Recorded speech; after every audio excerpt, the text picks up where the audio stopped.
Hook. These are my co-hosts. Y'all are supposed to speak, boys. Well, I didn't know the order we was speaking in. Shit. All right, do we want to take two? Nah, just roll with it. It's fine. Take two. It's fine. Marky. I'm Zach. I'm Dakota. I'm Kenneth. And we'll start by breaking down the last week of pro wrestling. We're going to start off with Smackdown. Zach, you have the floor. All right, so Smackdown, probably one of the biggest Smackdowns of the year, I would say, in terms of viewership. The December 30th recap, it was pulled in 2.629 million viewers. You started off, you had the Bray Wyatt LA Knight segment. Howdy come out and Sister Abigail, Bray Wyatt, which who knows? This is taking so long. Like, was that even Howdy? The physique was so much different, but they did set up the LA Knight and Bray feud match at the Rumble, which is advertised to be like a Mountain Dew's pitch black match. It's sponsored. I really like Bray, and I did before. I just speed it up just a little bit. Like, I understand long-term storytelling, but he's been back for, this is his third month, and we don't have a lot. Yeah, we've gotten literally nothing from this. It seems like that they keep showing like these video promos, like every time he steps out there, like there's something flashing behind him, or there's like some character in the background that we're supposed to pay attention to. Like we want to see some action instead of just like this, like run of the mill crap we keep getting every week. And talking about it earlier, I don't want it to be 4 months or 5 months worth of this little stuff just to bring the Fiend back. It's, if they're gonna bring the Fiend back, why not just already have brought him back? It was an established character. I understand the multiple personality. I think what they're going for, and I think ultimately it's going to lead to the Fiend coming back. But I'm definitely with you guys. I mean, we don't need a 6-month storytelling of this. Just give us a couple flashes and just get right to it. I mean, he advertised the Wyatt Six. They showed all the characters, just like Ken said. But are they going to have? They don't have really anybody that's currently wrestling that like on the roster that's tied to those characters, other than just Alexa Bliss being tied to him before. What they're doing with Alexa Bliss right now. There's not really like the people that they thought was those characters. They're not anywhere near anything to do with Bray Wyatt. So that's the only thing is just I'm excited to see him wrestle again. Just not really sure how it's going. I mean, we still got 4 weeks till Rumble, so we might see something. I mean, we got SmackDown tomorrow, so they might show something huge happen tomorrow on SmackDown. So we'll just have to see. And just kind of a backstory on the Pitch Black thing. It's a partnership, and Mountain Dew released a flavor back in Halloween of 2004, so I'm sure it's going to have some kind of creepy, monstrous vibe to it. I mean, I'm looking forward to it. I think it was a good choice to put him with LA Knight. It helps elevate. I'm just scared it's going to hurt LA Knight in the fact of like the Fiend, like Bray Rollins before. Yeah, Bray. You had the Architect Seth Rollins face the Fiend. He was never the same. Daniel Bryan face the Fiend, never the same. And he was only back to how he was for WrestleMania 37 because he was getting ready to leave the company. They were trying to keep him with the company, essentially, and you could tell. Yeah. What's up? Go ahead. I was going to transition into the next match after that. Okay, so next you had Sheamus versus Solo Sikoa, which banger. Always. Sheamus is so good, and Solo is just there's I don't know, there's something different about Solo. If you look, he doesn't really get involved in too much of the bloodline stuff. As in, like, they're excited and they're having a good time. They're throwing the ones up, and he's just chill. He's there. He's I know the whole Umaga thing, but I get straight up Umaga vibes every single time I see him. That's what I was Quiet going to doesn't say too. speak. Yeah.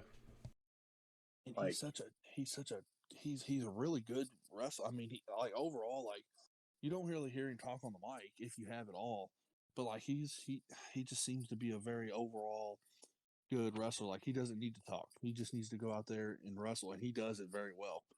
Yeah, that's a special type. There's not too many guys that can go without talking at all and then still get over. This is what Goldberg should have been in WCW. Exactly. They're doing it the right way. You had Drew McIntyre return. After that match, the Bloodline was beating down the Brawling Brutes. Drew McIntyre returned to help them. I love Drew McIntyre. That's my boy. Hot take from me on this. I believe, and I'm hoping to see a Sheamus and McIntyre team up to take down the Usos. Yeah, Because to me, there's not a good tag team on the roster right now that I think is on the level the Usos is on right now. They had the I'm trying to think what the name of them were. I'm blanking. It's definitely not Hit Row. That's who I'm thinking of. It's definitely not them. It's not Shit Row. I'll tell you That's that. Shit Row. Yeah, the Street Profits. I mean, who were competing with them for a while, but I think they've just been gone for so long. They wasted that opportunity. That would have been a great Just- tag team to take the belts off of. Oh, wait till the Raw recap. I got a little note for that. Just wait. But, I mean, this week you've got Drew and Sheamus versus the Usos. Is this something I'm excited for that match. Is this, they might not take the belts off, but, like, depending on how well they do in this match, is this what we see? Who takes the belts off of them? I think Yeah. it's going to end in the same way that most of them have ended lately, with some interference from like Sammy or Sikoa. But I think they're going to do just enough damage to put the Usos on notice, as well as the WWE universe. That I think that's going to be the two that's going to eventually take the Usos down. Yeah, It'd be I great. think so too. I've been waiting for Drew to get him another belt. I thought he was going to win it at Clash of the Castle, but Man, that was such a great match, by the way. Oh Yeah. It was a banger.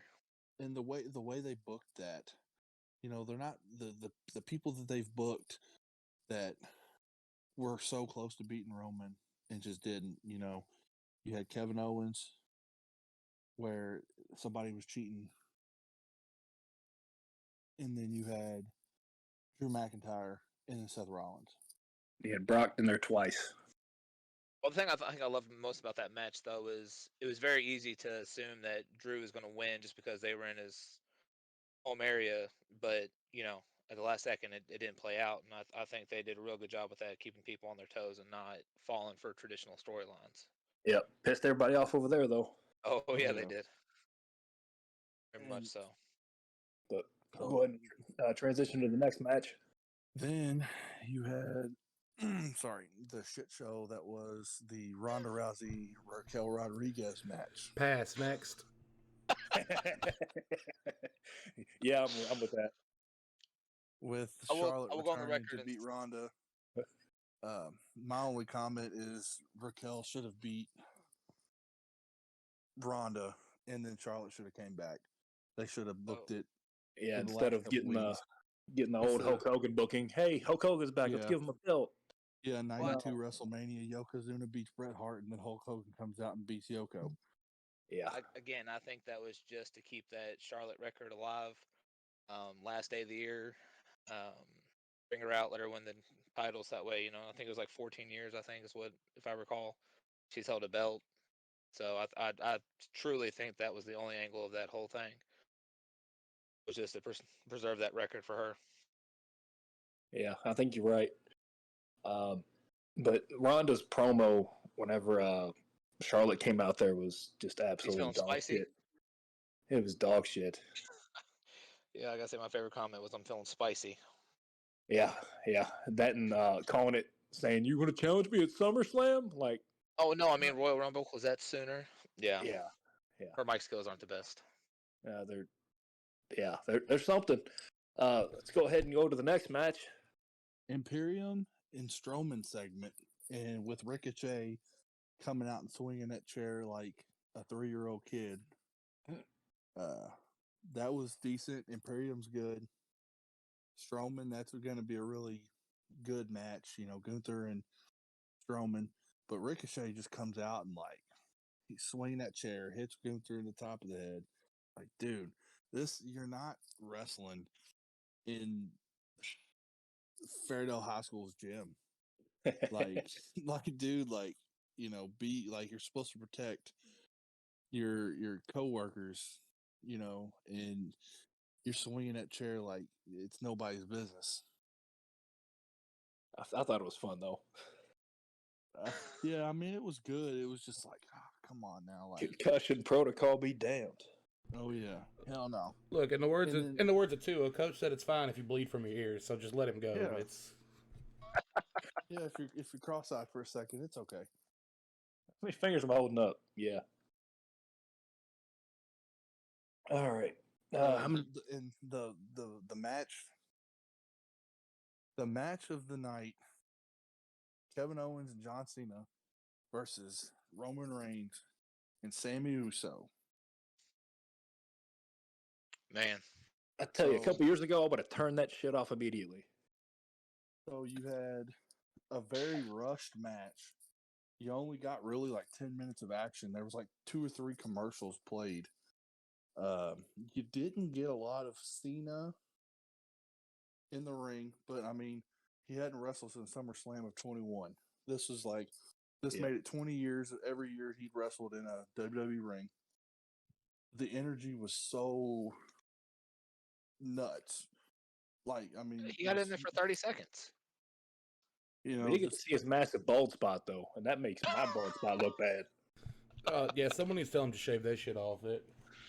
My brother in Christ, it's time. He's got the money, get some hair implants or something, bro. But man, they played it where hit Sammy, had him for the 5-knuckle shuffle. Roman came in, attitude adjustment, set him up for one of his 5 moves of death. Whatever you call it. And 5 moves of doom. 5 moves of doom, death, same thing. Roman's got the same thing. And double 5-knuckle shuffle. Sammy was pinned though. So now my next question is this where we start seeing Sammy getting kicked out of the bloodline? I think it is, and it's going to lead up to Sammy and Kevin being the ones to take at least one of the belts off the Usos, and I think this has been some of the best long-term storytelling they've booked in many years. I think that would be, you got Kevin Owens, who is always over. You got Sami Zayn, who is super over at this moment. I mean, ultimately, that's probably more realistic, them taking the titles, than Drew and Sheamus. But like you said, this has been such good storytelling. Yeah, they did good on this one. Well, you see the doubt in Roman's face every time they get out there. I mean, he's showing more facial expressions. He's starting to react more to the chants. And I think that's why he was so quick to get in and, hit people, pull Sammy back to tag himself in. You know what I'm saying? So I think we're heading towards that. And then if they do, man, it's going to be one of the greatest turns I think they've told in a story. But if they don't give them the belts, what would y'all do if they put Roman Reigns versus Sammy for a title match? Popularity, he's up there, but I just don't. That's tough, man. But see, my question to you guys is this, and this is the question I kind of asked myself the other day is, even with all the angles and doing that stuff, these belts, man, they do this every so many years. They go through and they unify them, and then they make one, and then they go back and make 2. Are we going to keep the belts together? Are they going to separate them? So the rumors that I've heard was, which this will be a really good transition into the Raw recap. The rumors is they want to split them up in the draft after Mania. But it's so up in the air on if Roman's going to be working 2 nights or if he's going to be working just 1 night.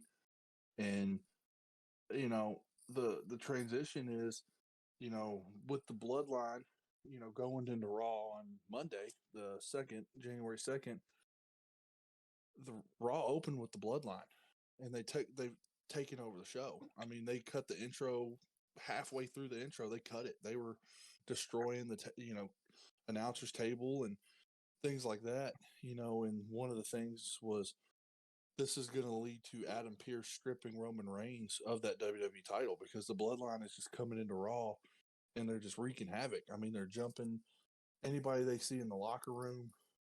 They're I think it's they're just gonna just be the. My bad. I mean, I think it's gonna be the splitting of the bloodline period. I think it's gonna be everyone's gonna end up on their own. I think that's where you can spin the Sammy and Kevin Owens because Sammy will get lost in translation there. So it makes sense if they would split them and strip them that way. I mean, I can see it. I've heard double duty. Roman facing whoever wins the Rumble for the WWE Championship night 1, and then night 2 you have or switch that. Night 1 he faces The Rock for the Universal Championship and wins. And then night 2 he loses to whoever wins the Rumble. I really don't see The Rock coming back, even though he's my favorite wrestler of all time. I don't see him coming back. He's definitely top 2 favorite for me, but man, we've done this before with Cena. He comes out of retirement, wins the belt, sticks around for a little bit, loses belt, leaves. I mean, and I get the whole head of the table angle, but it's just starting to get played out with these legends coming back for a short amount of time, taking a belt, and then going from there. Yeah, because I mean, like, you can't have The Rock come in, beat Roman, and then not ever show up again. Even if it's not for the titles, even if it's just for the head of the table, Roman still has the titles. It's night 1. If The Rock beats Roman, what does that accomplish? Yeah. It doesn't really accomplish anything. Right. When was the last time he was pinned? The last think time that's- who? Roman Reigns was pinned. I think that was the whole big thing was he's not been pinned since 2019. December of 2019. So, he's lost, but they were strategically booked losses to make him look, of course, give him heel heat and make the other person look strong. Yeah. But, all right, guys, we're gonna have to transition over to Raw. It's going to get longer. Actually. So you had Bloodline opening Raw. The next match, Bianca Belair versus Alexa Bliss for the Raw Women's Championship. Bianca won by what we can assume was disqualification. It was never even really. The bell never rang. The bell never rang. So that was that whole match was a scene out of Scary Movie 3. I know if y'all seen the clip going around. That's all I could fucking see when I rewatched it after being on TikTok. Was Cindy, the TV's leaking. I saw that on TikTok too, and I thought it was a decent match. I mean, you got Alexa Bliss with all of the years that she's had. Bianca is obviously she is the now, and she's very athletic. So it was a good match. But I think the Bianca thing is getting stale. Yeah, it was about time they finally whooped up on her for once, because it seemed like she was just running roughshod through the whole roster for a little while. Untouchable. I mean, when she won the Royal Rumble in 21 to face, she picked Sasha. She was really good. She built up a lot of momentum on that chase. She won the title at WrestleMania. Well, she was the ultimate underdog. It's kind of like a John Cena thing, like, I'm going to fight for you, like, because I'm the underdog. I represent you, to the fans. Won at WrestleMania. A couple months later, she lost to Becky at SummerSlam. I think 3-4 months with that title is perfect for her. She can lose it, not in a squash match, but lose it and then chase it and build that momentum back up just to lose it again, but it keeps her exciting. It keeps it from being stale, or turn her heel. I think if she loses, then she turns heel. turn her heel, give her the title, because a heel can hold the title forever. It's really, the face, I feel like, starts to get stale, for lack of a better term, after a while. Well, that's why but- most decorated wrestlers have went heel and lasted longer, is because they made that change. Exactly. I mean, you're looking at Roman, like, he's held the championships for, well, the Universal Championship, it's like 1,000 days or something like that. Like, I don't know exactly 900 how days, many, I think, is where we're at. like, but it's not stale. Like, to Yeah. me, it's not stale. Like, I mean, you take both off, or take one of them off and leave him with one, but it's still not going to be stale. It just, and then the Alexa Bliss, Bray Wyatt thing, like, okay, what does this have to do? The moth comes up on the screen and she goes nuts, attacks the ref. The week before she attacked Bianca. Like, let's get to the point, see what's going on here. I didn't like Alexa Bliss with Bray Wyatt the first time. I just thought it was unnecessary. I think it was just something to, during COVID, to give her a little bit more. Yeah, because they weren't going to give her a belt. Maybe tag titles, but they weren't going to give her a belt. So, we'll have to see. I mean, that's all we do is wait and see. Excuse me. Next, you had Theory. He had a little backstage interview. Theory, banger. Always. He's gonna be great. He's gonna be awesome. And going from like the selfie kid to like he is the now, like, that's gonna be. He's gonna be very successful. I don't think he's gonna be the next John Cena. I think it's gonna be better than that. I mean, this kid's only like 24. Hot take. All right. That was a hot take right there. I think Ooh. he's I mean, I would sorry. agree in the fact that Austin's going to be the future, but I think we've got to get through a few of the veterans first before they let him take that reign. But the problem with that, though, is keeping someone stagnant in one area. Keep him as the United States champion is going to be, hard to keep him there Yeah. without moving him up. That title gets, you can only have that for so long too, because it gets kind of played out like after a couple of months. Like, that's not, if it was the WWE Championship, then absolutely you can have it for a while. But Yeah. like that and the Intercontinental title, you can only have that for so long. Well, and Right. my question is, as far as like in order of belts, Intercontinental Championship's always been classified as like the working man's title. So is it, once he's done with the U.S., does he go Intercontinental and kind of make that jump to keep him relevant, or you keep him in this triangle feud with Rollins and Bobby Lashley? I think he elevates. I think once the WWE Championship comes back to Raw, I think Theory gets placed into that. It would be mix. fun to see him feud with somebody like Drew. Oh yeah, because the Theory can work. They're like, just watching him like move around the ring. Even like the heat that he can get. I mean, when Raw came into town, we went, and during the commercial breaks, I mean, he's just like, I am the now, like, it is me. And the energy, like, just the booze, like, you just like, it was insane. We were cheering him in our section, but that was because some little kid called me fat. You leave that poor little kid alone. Hey, there was 4 fat dudes sitting behind him, and he picked one and called him fat, and that just happened to be me. You picked the one with the widow's peak. Hey, balding and widow's peak. But man, it was Balding, widow's peak, and fat. This podcast is the one that keeps on giving.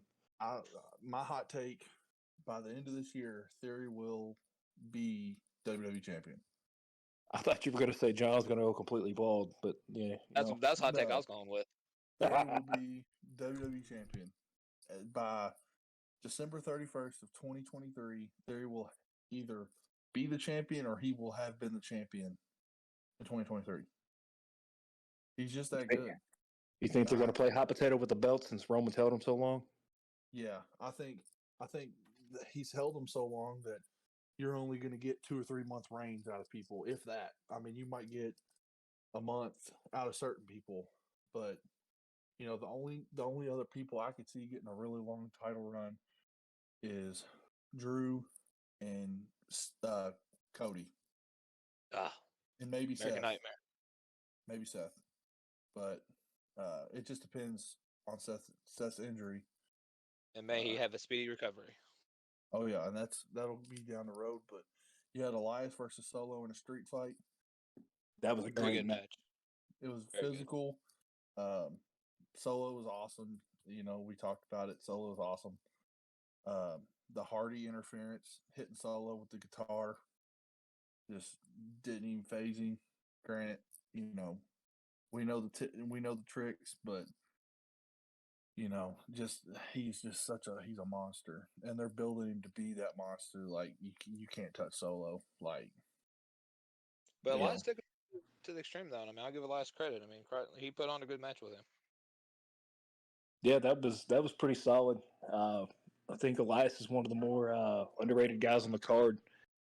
I don't think he could be a WWE champion anytime soon, but it'd be fun to No. see him as one, or to him to actually get to play a whole fucking song.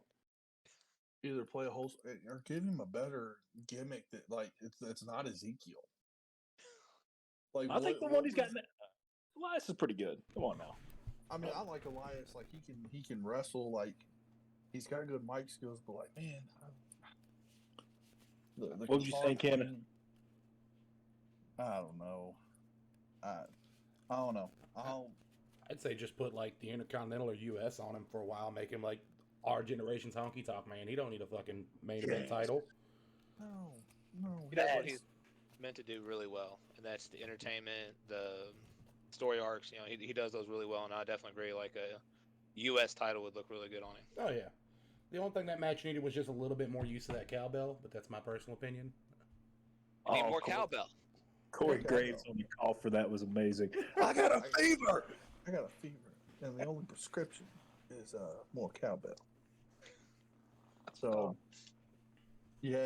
after that you had Kevin Owens and Street Profits versus the Usos with Sammy. Really good match in my opinion. Had really good energy. Now coming back earlier, Montez Ford heel turn.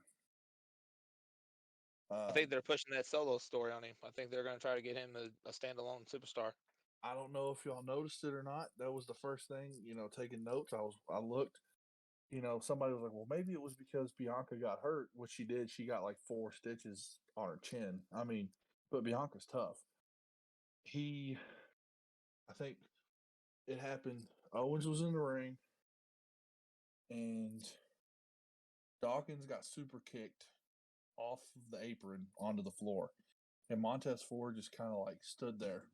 He was kind of just like disgustedly like looking over at Dawkins instead of like trying to help his, partner.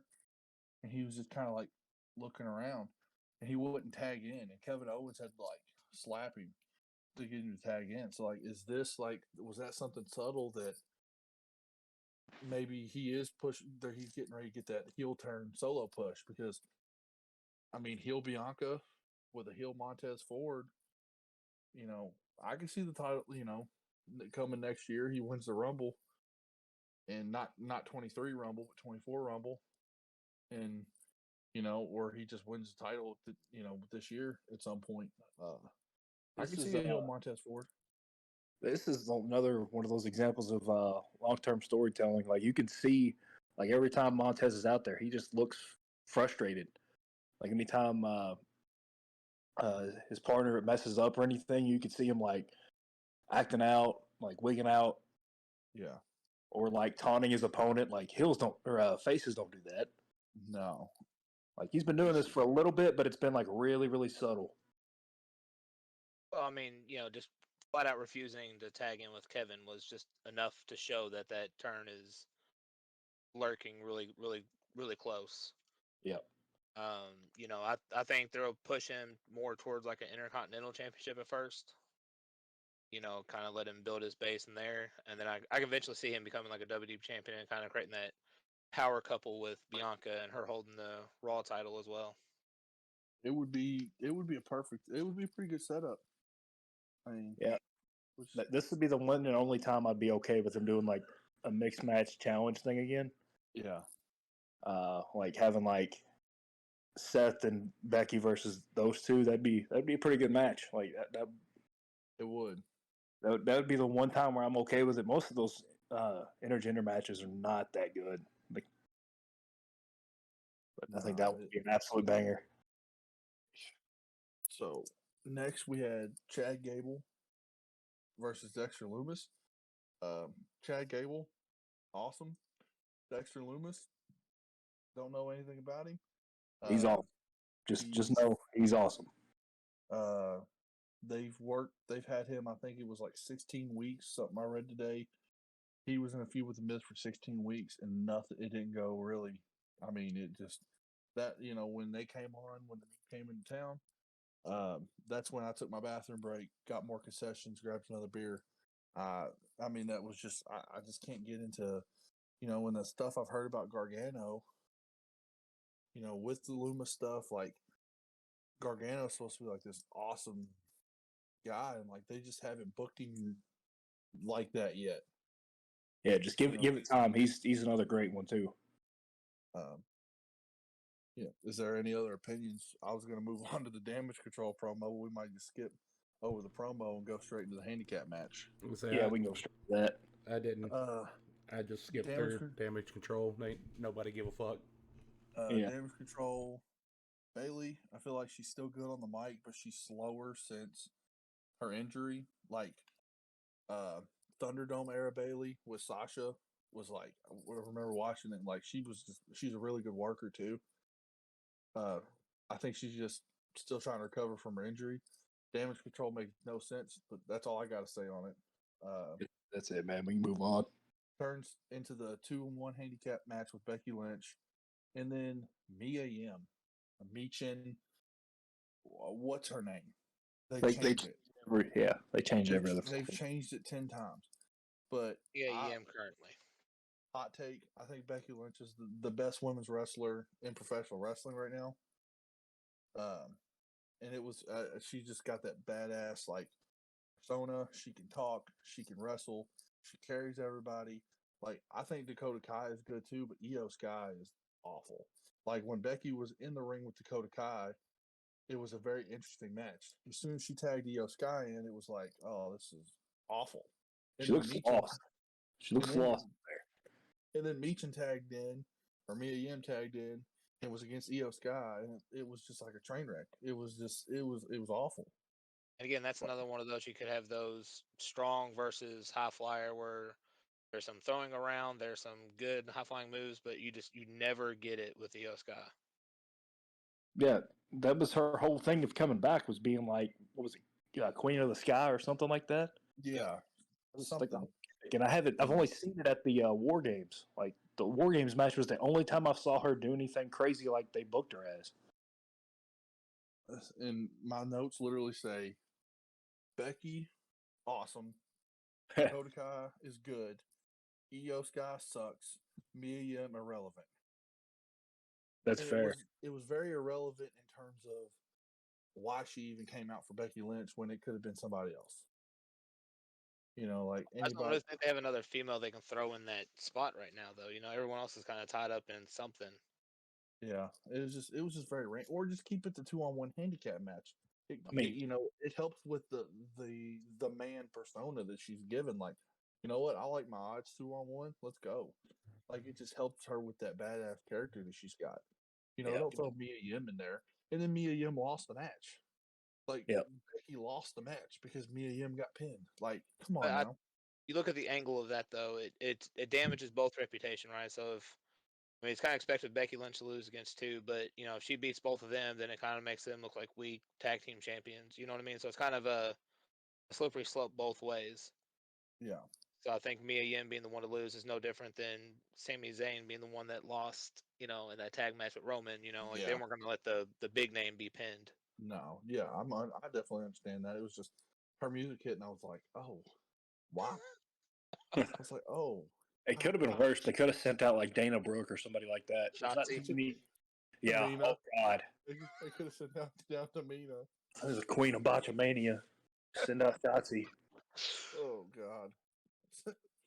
So the main event match, banger, Theory versus Rollins for the U.S. title. Their chemistry is so good. I mean, Man, Rollins Rollins, can work with anybody though, man. Like Rollins is so good in the ring. he can. I mean, it's cliche in the wrestling world, but like he can have a match with a broomstick, a Yeah. 5-star match with a broomstick. They're such good chemistry. They work really well together.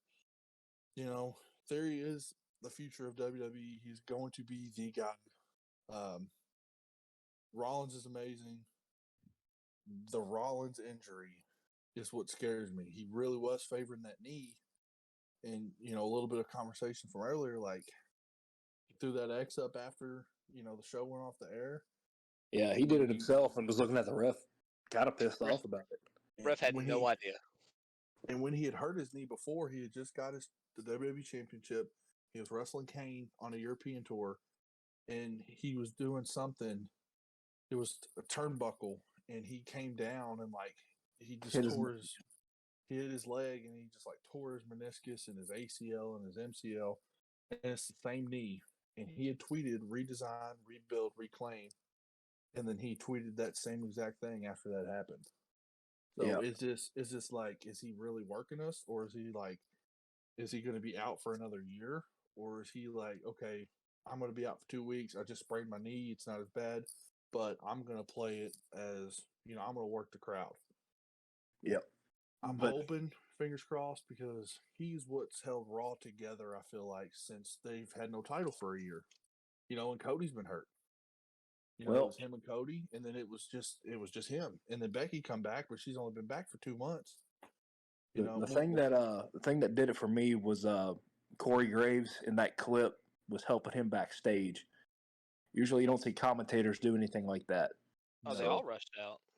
Yeah, it's just gonna be rough. Redesign, rebuild, reclaim. You know, is what he tweeted.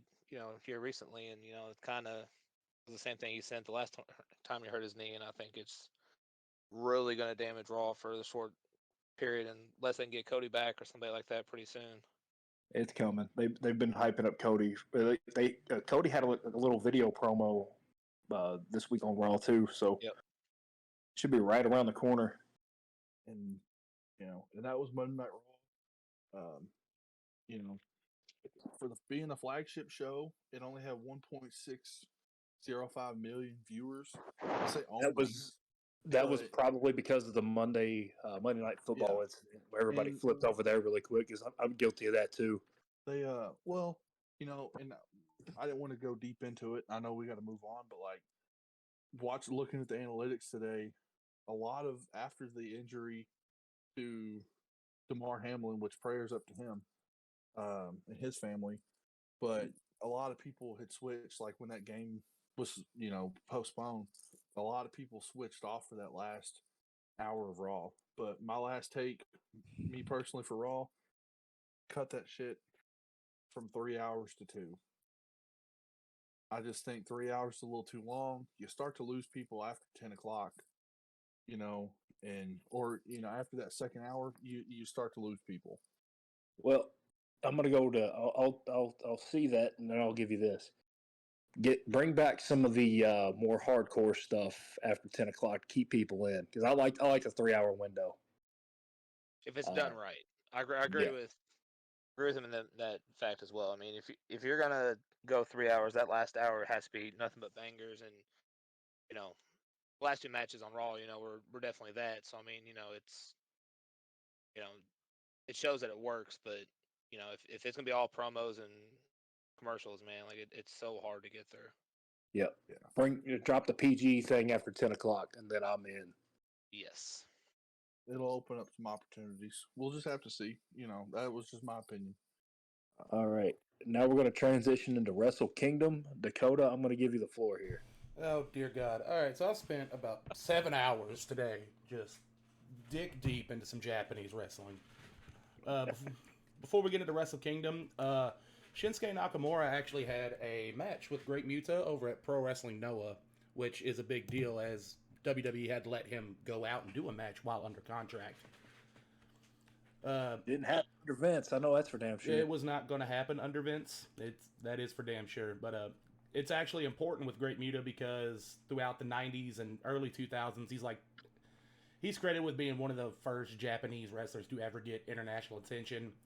He's held titles all over the world, 10-time world champion, including an NWA World Heavyweight Championship, 13-time tag team championship with 2 WCW tag team championships, and an NWA TV championship as well. Currently out on his retirement tour. The match they had overall was a pretty decent match.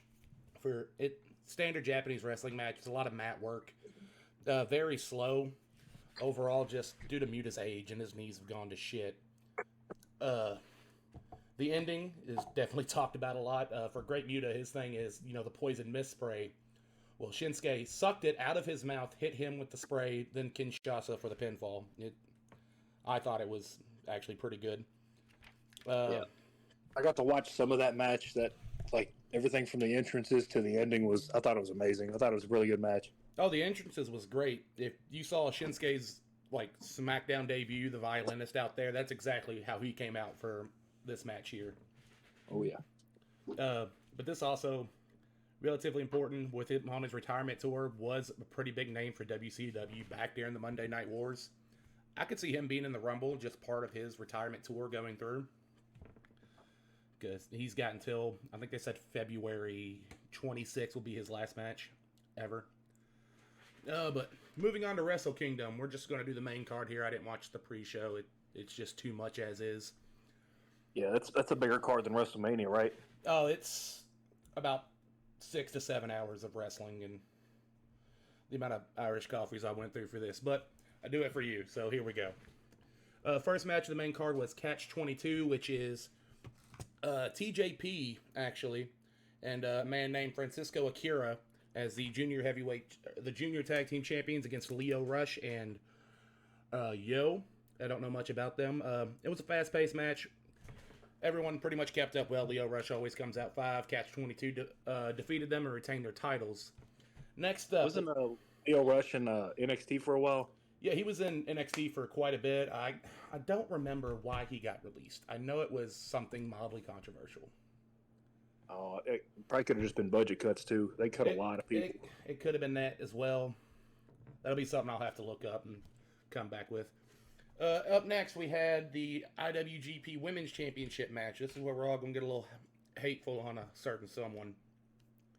Kairi defeated Tam Nakano for the women's match. It was a fun match. It was a very good women's match. Half the match, honestly, was their entrances, but it's such a packed card they had to speed through some stuff. There were some weird moments in the match that made me feel like I've seen videos like this before on a certain Orange and Black site. Bottle of lotion was looking real good, but overall it was a fun match with Kairi retaining. Afterwards, Sasha, known as whatever the fuck she wants to be known as now. I Mercedes Moné. Yeah, I can't stand her. I just can't. I've never been able to stand her. She puts on decent in-ring work. But this bullshit had me so fucking heated I was ready to fight a baby. That whole entrance looked like everything from the music when she came out and the video entrance looked like something off of Smackdown versus Raw 06. Oh, you're not so cheesy. You're not fucking wrong. And Japanese crowds are already relatively quiet. That's just how they are at their events like that. But they didn't give a single fuck. And then her bullshit promo sounded like a drunk bitch at a goddamn dive bar around the corner, slurring her fucking words. And the one move she does is her fucking finisher, botches it, doesn't even lock in the hold. Oh yeah, she was drunk. Absolute clusterfuck. I don't why. I saw a clip on it was TikTok or Twitter. It was after the press conference, and she sits down and she looks around. She's like, "No questions." It's like all the sardines, in SpongeBob sitting there, like, "Oh brother, this guy stinks." That's exactly what that was. I wonder how she's going to deal with it whenever nobody's giving a damn about her over there. I feel like she's gonna throw a fit and leave over there too. Good. She And then can go just stay gone from everything. It's trash. Well, now the question is, I think Ken said something earlier about it. Does this tie her to AEW now? Because AEW is really big on the forbidden doors always open. They work with New Japan and Impact and with the amount of crybaby bullshit that goes on over there, she'll be perfect fucking fit. Well, I think they had to wait for her contract to be officially through WWE before she can do anything with AEW. So I think she is official. They moved her to the alumni page today. She is officially gone, but I don't see her signing a long-term contract with AEW. Maybe an appearance contract, like 4 or 5 appearances, just to try. Well, they recently just had that rumor that she was going to be partnering up with was it Saraya? Yeah. Then it was like dispelled. So that's Paige, right? Yes. Yeah, it's Paige. Yeah, formerly Paige. Yes. Formerly known as Paige, and it ends up being Toni Storm. But anyway. Oh God. Next match, Sasha sucks. Yeah, Sasha's dog shit. Next match is Bishimon, which is Hiroki Goto and Yoshihashi versus FTR for the IWGP Heavyweight Tag Team match titles. Bushimon actually defeated FTR, so FTR has now dropped every belt that they've been walking around with, which makes you wonder, are they staying with AEW and all them, or are they going to go back home to Daddy Trips, where they can actually get used properly? That'd be great. I'd love to have the revival back at WWE. They were great. Oh, they're hands down my favorite tag team just out right now. The match overall was a well-paced, very physical, technical match like everything FTR does. You had 2 false finishes from FTR until Bushimon hit their finisher and won it. There's a fucking suplex spot. If you can find it, is beautiful. I believe it's Yoshihashi is going to suplex Cash outside to the outside of the ring. Once Cash hits the apron, he reverses it and suplexes Yoshi onto the barricade. It's beautiful. Probably one of the best spots I've seen in a while. Overall, another banger from FTR. It's what you expect. If anybody can find that clip, please send that in the group chat. All right, next match was Zack Sabre Jr. versus Ren Natira for the IWGP TV Championship. It was a very fast match. Got the crowd actually very into it. Zack Sabre ends up winning and joins TMDK afterwards. So one of the other, I think it's 4 major stables in New Japan now. Match after that is Tama Tonga versus Carl Anderson for the Never Openweight Championship. Tama Tonga ends up going on to win that. It was more of a psychological match with Carl Anderson in there. There wasn't a whole lot of in-ring action. Relatively short, but great job crowd working. After that, we had they let Carl Anderson out of WWE, but he already had a contract over there too, though, didn't he? He had a couple appearance contracts left because he was doing. When they were all back in AEW, they did more with Impact and New Japan, doing more Bullet Club stuff. Oh, okay. Which one of the big advertised points of this match was it was a match between two of the core 4 Bullet Club founding members. The core 4 members being Tama Tonga, Carl Anderson, Prince Devitt, also known as Finn Balor now, and Bad Luck Fale. Next match was a 6-man handicap match, part of Great Muta's retirement tour with Keiji Muto, which is the other personality Great Muta goes under, his real name. Hishiro Tanahashi and Shota Umino versus Tetsuya Naito, Sanda, and Bushi, which that's just a star-studded Japanese wrestling card right there in itself. It was an excellent match. It was a good change of pace overall from the full card. It was a lot more slow. It's also a lot of older wrestlers in there. Like, that match would be like having Ric Flair, and then you got Cena, Triple H, Rock, Stone Cold. Like, their equivalents in there. Just the older 90s guys wrestling pretty much. Gotcha. Overall, great match. The next match is the one everybody's going to want to talk about, but we're going to probably spend the longest on that one. So we're going to skip that and go to the final match of the card and come back for Kazuchika Okada defeating Jay White for the IWGP Championship. Jay White is actually the first man since Brock Lesnar in 2004 to be a non-Japanese main eventer for the Tokyo Dome. That's So that's a very big accomplishment for him. That Right. Kenny doesn't have that. Osprey doesn't have that.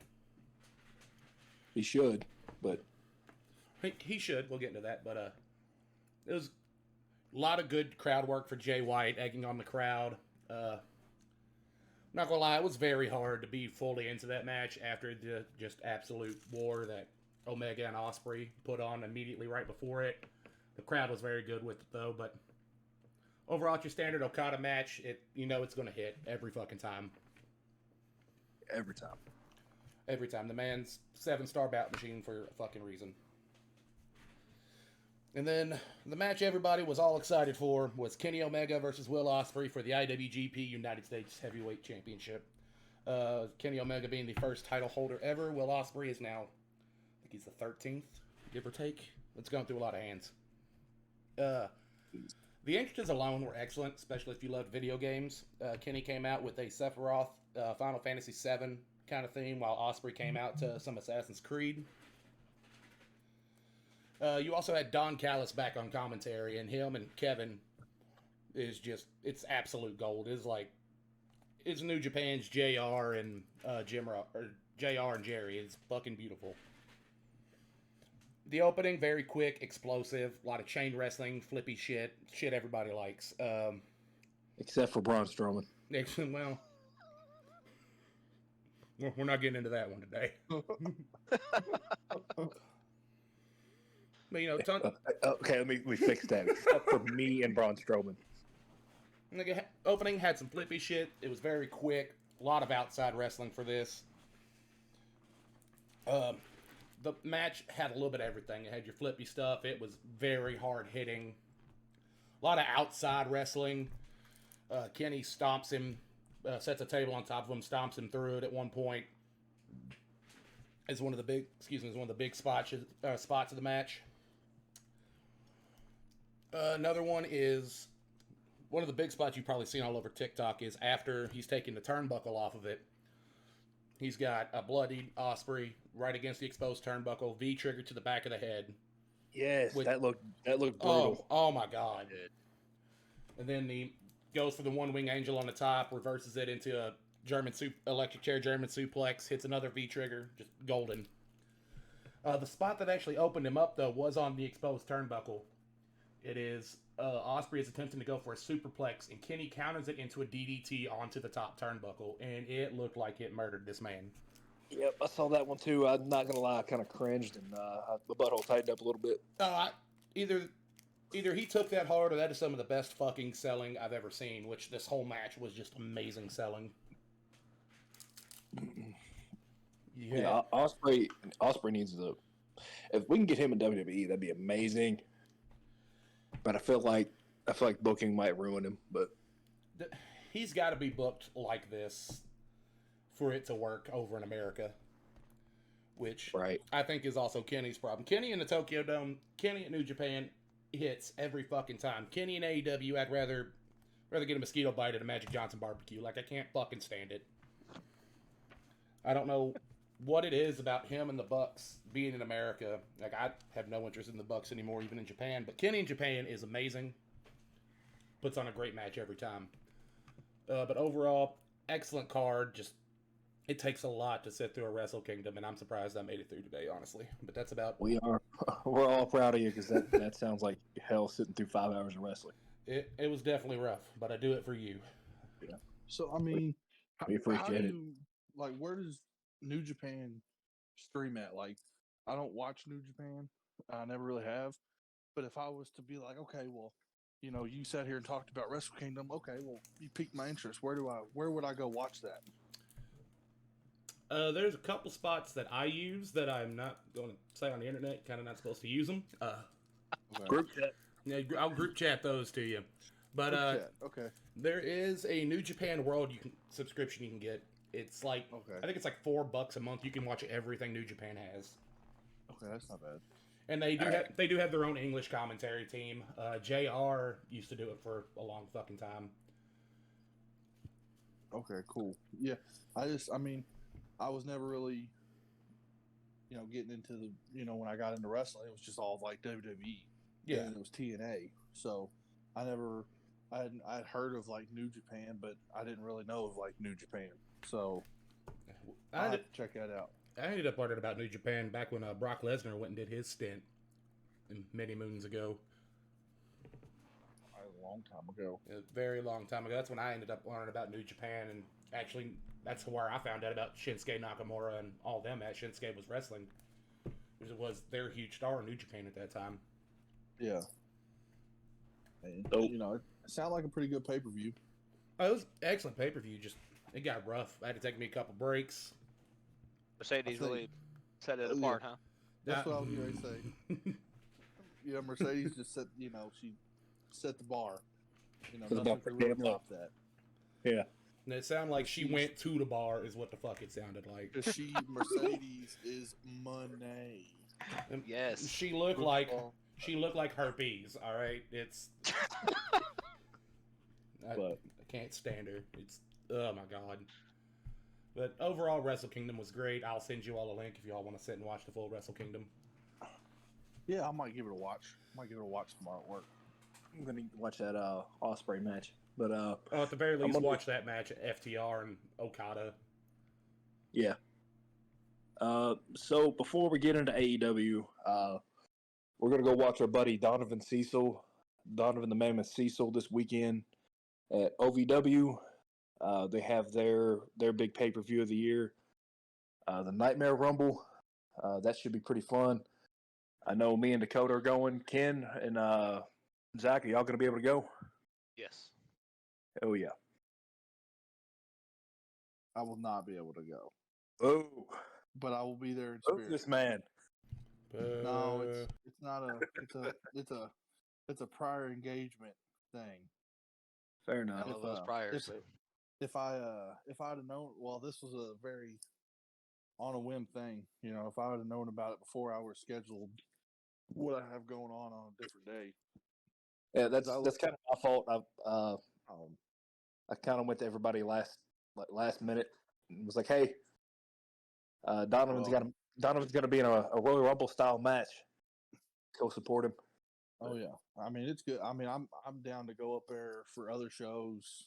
Other big events like that. In the future we maybe do something with the podcast with it, and just support our local. That's our local promotion. That's our local indie promotion. OVW, Ohio Valley Wrestling. So Yep.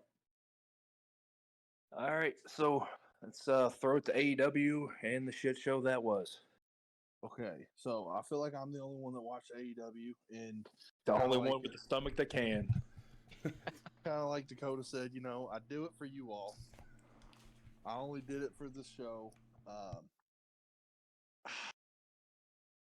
So the issue with AEW is Friday Night Rampage, which I didn't watch that because you're getting only 470,000 people watch that on Friday, as compared to WWE's 2.629 million. 470 people watch Rampage. Dynamite had 864,000 viewers. I don't get into demographics. I don't care about demographics. How many eyes are on your product? You don't even have 1 million people on your product. There's something wrong. I tell you guys, within the first 30 minutes, if I don't see MJF, Britt Baker, or the Acclaimed, it's off. And I was at 8:32, and I was about to turn it off. And the tag match, the Acclaimed versus Jeff Jarrett and Jay Lethal, came on. But the show started off with Chris Jericho versus Ricky Starks. I don't know the story, so I went in there blind. It was a very good match. Yeah, Chris Ricky Jericho, Starks is actually pretty good. he's very good. MJF was calling him a skinny rock. So Yeah, he's very good.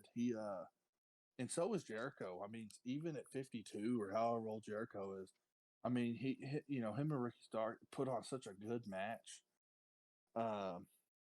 I wish I knew more of the story. Like I just don't know. So I can't really go into detail about it. I just thought it was a good match. Yep. Very exciting. Kept me entertained. I mean, I was very optimistic for the show. Starks ended up winning. He was jumped by the Jericho Appreciation Society, and that's about that's it. So then they did this whole segment on an Adam Page, Hangman Adam Page, an update on his condition. He come out, they basically wasted 15 minutes. Him and Moxley were trying to make out on TV. And every time I see a clip of him and Moxley in a promo against each other, like, okay, get into each other's face one time. Surprised Moxley didn't bleed. He seems to bleed anytime somebody breathes on him. And he didn't bleed. I'm shocked. But man, they get so close, like face nose to nose, like touching lips. Like you don't have to do that every time. Like you have to tastefully do stuff like that. Like there's how many times did The Rock and Stone Cold get in each other's face? Maybe once or twice. And they had three WrestleMania matches. Maybe once or twice they were like face to face like that. They sung a song together. Well, other than that, like in a few type of way, but that was just very confusing. The Acclaim match, the pop for them, electric. They've got legitimate beef. Max Caster has legitimate beef with Jeff Jarrett, or like vice versa. Yeah, Jeff Jarrett made a whole post about it on social media. Yeah, he had and he went on his podcast and went off for like 10 minutes about it and called him a little punk and all this. It's like, dude, like he's just freestyling. Like, if you can't take a little joke or a little that's a work, up, like, come on now, like, it's a show. It's a work, bro. It's a total work. I know it's a work, but like, if it wasn't a work, it's like, dude, it's a show. Like, come on now. But that's Jeff, dude. He's great at promos. He's working. And I like Jeff Jarrett. He still looks good. He still works pretty good. Yeah, he said in his promo he looks better at 55 than those boys do right now. Oh yeah. And the only issue that I really had was, why was Jeff Jarrett Jay Lethal was tagged in? Why was Jeff Jarrett just like randomly getting in the ring and walking around the ring? Like, I know you all didn't watch it, but like there was a spot where like his daddy ass got kicked out. Like Jay Lethal was outside of the ring and like shoved, Billy Gunn, and Billy Gunn chased him back in the ring. The ref stopped him and kicked him out. Well, Jeff Jarrett climbed in the ring and was acting like an idiot. And I was just confused. Like, you just don't see stuff like that in WWE. But I know it's not WWE. It was confusing. But they had an amazing false finish. Manager for Lethal and Jarrett cheated, and the Acclaim lost, but they overturned it. And then they turned. I mean, it was within 30 seconds the Acclaim won. But it was a pretty good false finish. The energy was pretty high for that. Man, AEW just sucks. I mean, there's this, like, they had a Hook and Jungle Boy promo. I think I'm all right on that. We can skip that one. Those two boys are terrible. Dude, I didn't like my note was, why is Hook booked like he's just this unbeatable monster? Dude, he's like 5'8". Yeah, I think they got the wrong Hook in that one, bro. Because he's fucking tiny. Like I am legit. Like, when he walks out, like he looks like like when the Fairly Odd Parents did like that whole where they went from animation to like that live action 3D animation. That's what Hook looks like. He looks like somebody from the cast that Never Back Down, but it was like one of the extras training in the background. Yes, but why? I just don't understand. And they transitioned to the Daniel Bryan Tony Nese match. Daniel Bryan won. A very good match. I just feel like AEW's ropes are like Tony Nese would hit the ropes, and there was not like a lot of. I mean, it was like they were like stiff. I mean, he'd hit the rope, and it just wouldn't give that show like, okay, you could really see the rope dip, and then him, just coming off the ropes at Daniel Bryan. And then the camera angles were bad. There was a couple parts where either Daniel Bryan just wasn't selling, or Tony Nese just wasn't doing a good job. But you could see where he wasn't connected. It was very obvious, like a really bad 5-knuckle shuffle, you know. Yeah. But Daniel Bryan called out MJF. Here comes MJF, and MJF. Anything with MJF is awesome. Until he starts just constantly shitting on the crowd. Dude, just one line. Where were they at? With Seattle, Washington. Well, he should shit on the crowd. So he was, making fun of Daniel Bryan's mom. Daniel Bryan, was like, how many of you guys had slept with MJF's mom? And it was just very weird. And it drug on. I think it was like a 15-minute thing. And my thing with MJF is, talking about it earlier with you guys, like, he gave me, after his pipe bomb promo in June, he gave me that 2011 CM Punk vibe. Like, I'm going to do what I want, but it was like anti-establishment. Like, he gave me that feeling. And so, like, it really made it exciting again. Like, yeah, okay, I'm going to watch AEW because he's doing something that really hit 10 years ago. And, like, he's doing this again. And it's still, it's like, man, not everybody likes their boss. It's like that. It's that whole dynamic. And so it was good. Like, he come back as the Joker, for their Casino Royale match or whatever they call it. God, I don't know what they call it. And he won the chip, the Money in the Bank. Kind of like that, yeah. It was so good up until he turned on William Regal and just destroyed William Regal in his first promo. Yeah. It was so good. And I think he's going to WWE. I don't think he'll drop the title this year at all. And early prediction, I think me and John have talked about it before. The person that I think that should take the title off of MJF before he leaves for WWE is Wardlow.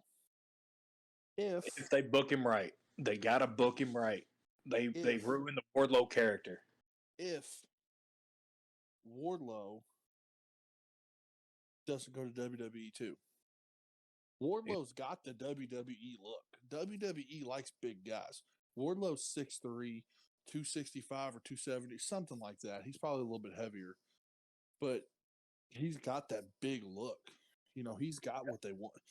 With a little bit of time in NXT, he can go and be a star in WWE. So his contract's supposed to end sometime this year. I can't wait. I mean, if he goes to WWE, imagine him showing up at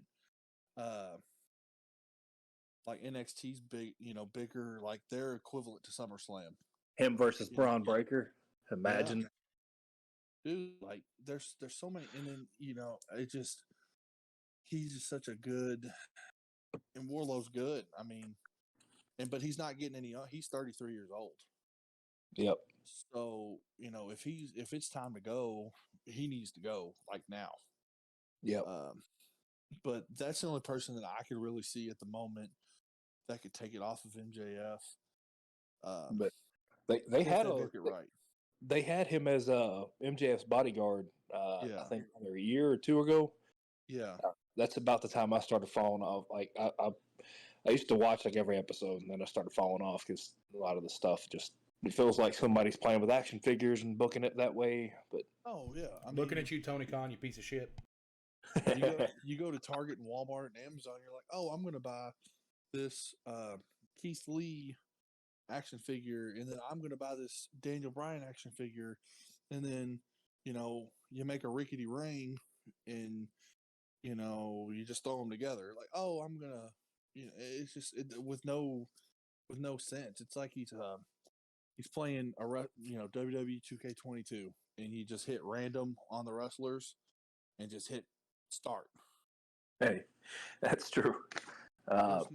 there's no booking, there's no story, like there's no storylines. There's just no story. The best storylines evolved.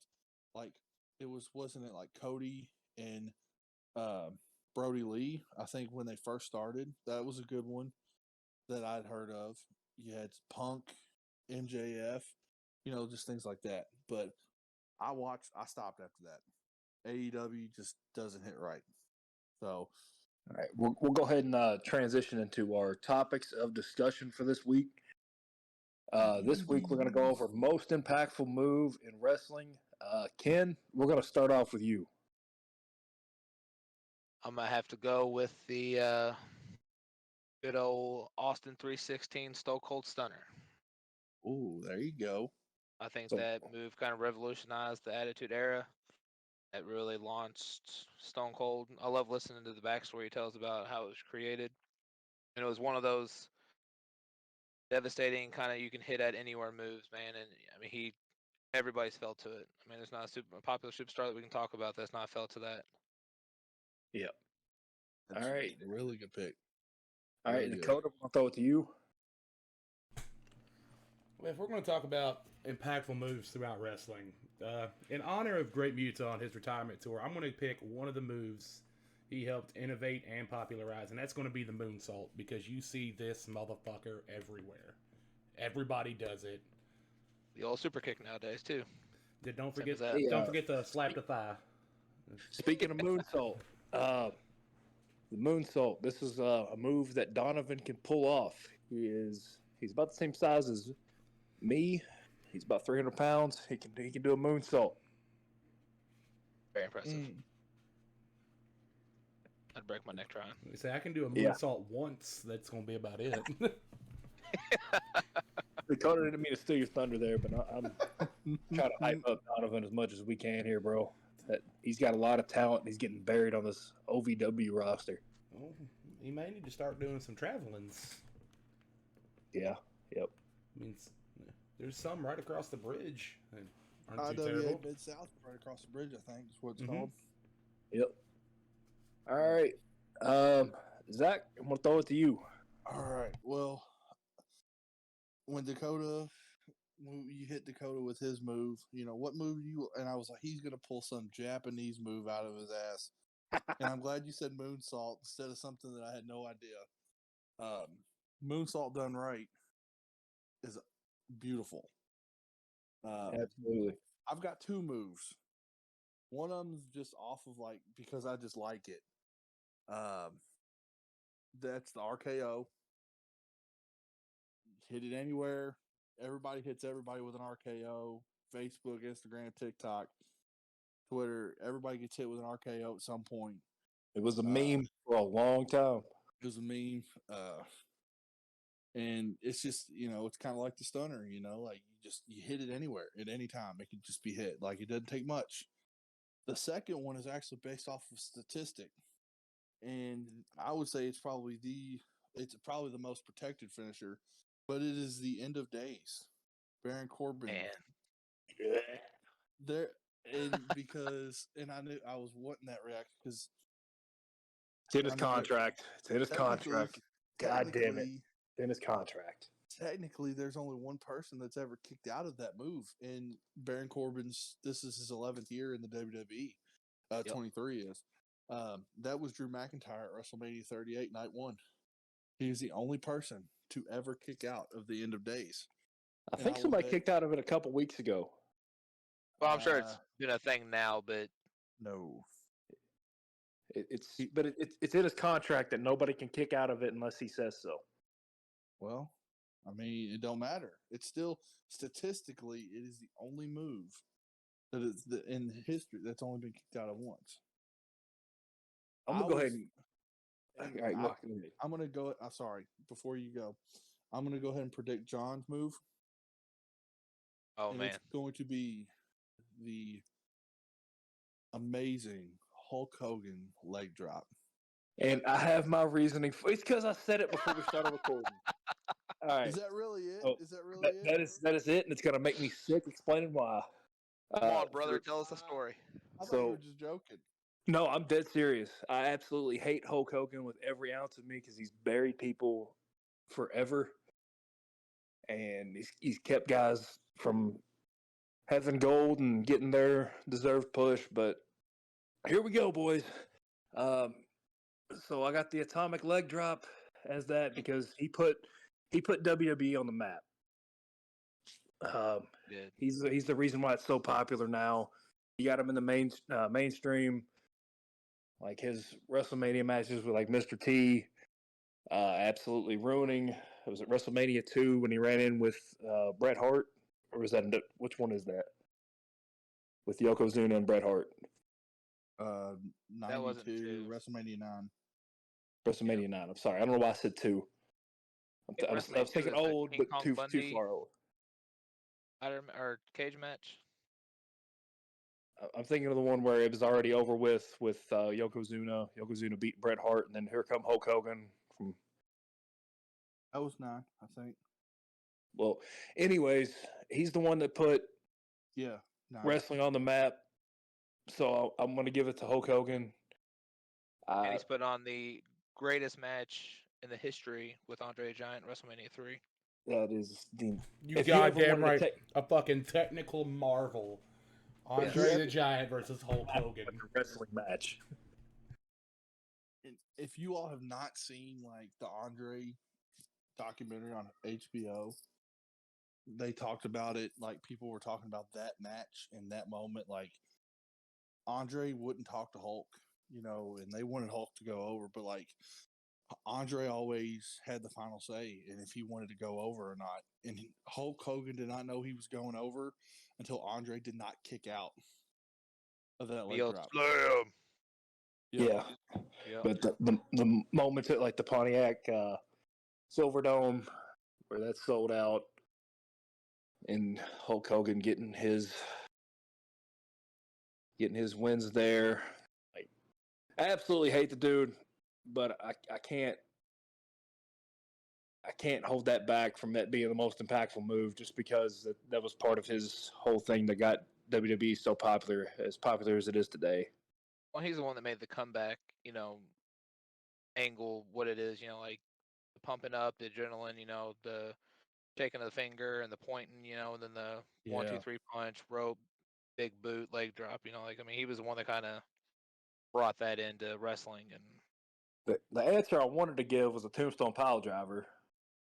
Classic. It's like I know you. It's like I know because I was gonna. It's I because thought you were gonna say that. Oh, I had money switched on up. he's saying tombstone pile driver.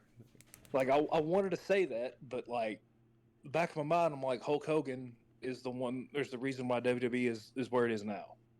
But Undertaker's the one that made wrestling last as long as it did. And he's the one that made points for the bad guy cool. Outside of Scott Hall. I'm gonna say, don't you disrespect Scott Hall in my presence. Speaking of Scott Hall, I wasn't gonna skip over Scott Hall. Speaking of Scott Hall, his is actually the most protected finisher in wrestling, as nobody has ever kicked out of it.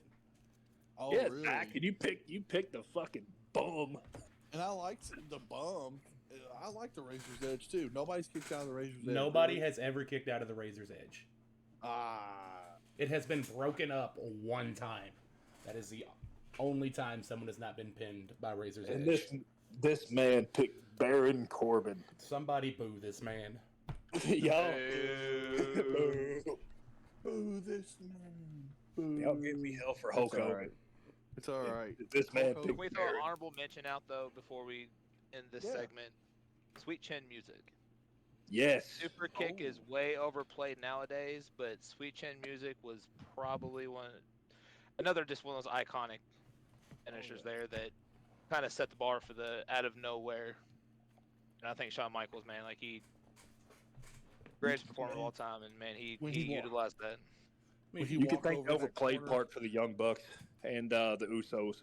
I mean, if you want an overplayed move, that used to be one hell of a finisher, Jake Roberts' DDT. That's fair. Yeah. And the clothesline. The clothesline from hell. Look, nobody does it like JBL. Nobody did it like JBL. But I will say the most overused move, and it literally makes me sick to watch it anymore, is the spear. everybody is using the spear nowadays. Like when Goldberg did it, you had him run with it, but it's so overplayed now. Because I mean, the top two talents in WWE with WWE and NXT is Braun Breaker and Roman Reigns, and they both utilize that spear. Yeah, it's so overused. That's true. Yeah. That's my hot take for the night, though. I think we went over on time a little bit, fellas. It's all right. Best spear of all time though is Rhino. Yes, Gore. 100%. Yeah, called it the Gore. But, yeah. We're gonna go ahead and wrap that up. This is the first podcast. I thought that was a pretty good one, guys. We'll do this again next week. This has been the. Excuse me. Sorry, I had a burp there. This has been the Cheap Pop Wrestling Podcast. Thank you all for tuning in. New episodes every Saturday. Yeah, thanks for plugging that part. I got you, buddies.